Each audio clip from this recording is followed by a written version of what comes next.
আমার নিজের কাছেই কিন্তু অন্যরকম একটা ফিলিংস আসলো জায়গাটা দেখে, আর না জানি কি একটা জায়গা। এরাইও আমরা মূল ভিডিওর মধ্যে যাই গুদারের মধ্যে উঠে গেলাম, যাওয়া লাগবো হিফারক গুদারের মধ্যে। হাতের গুদারা তো এই জন্য 5 মিনিট বওয়া লাগছে। হ্যালো এভরিওয়ান, কি অবস্থা সবার? আছেন নিবাল? আজকের ব্লগের সবাই স্বাগত। আর অস্তে আড়া ধরাইলাম আরেকজনের সাথে নিয়ে যাওয়া লাগবো একটু দূর জায়গার মধ্যে গেছি।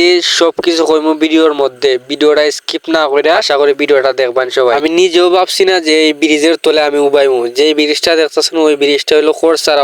তার মধ্যে একটু আনন্দ করা যায়। আর বাইরে আইলে ব্রিজের লাগা লাগা পানি থাকে, এরকম পানি হয়। ওই যে রাবারটা দেখছো, ওই রাবার দিয়ে মূলত ব্রিজের সাথে বান দেওয়া হয়। রাবার তারা বাইন হয়ে রাখছে, এরকম রাবার তৈছে। আমি নিজেও বুঝতাম পারছি না এটা কিতা। এখানে শুধু ব্রিজ না, এখানে একটা অফিসও আছে শুনলাম। ওইটার মধ্যে জানি না কিতা থাকে, কিন্তু অফিসটা দেখে আমি নিজে ভয় পাইল। যারা তখন তারা কইছেন ওইটার নাম অফিস, এই জন্য আপনাদেরকেও কইলাম। তারপর চতুর্দিকে একটু ঘুরা দেখলাম কিরকম জায়গাটা। ওই যে খোরসারাওয়ারটা পড়ছে বিশাম্পারপুর উপজেলা। জানি না খোরসারাওয়ার নামটা এর লাগিবা দেওয়া হয়েছে। যদি আপনারা জানেন না তখন তাইলে অবশ্যই কমেন্ট করে দেবেন। আর ভিডিওটা কিরকম হয়েছে অবশ্যই কমেন্ট করে কইবেন।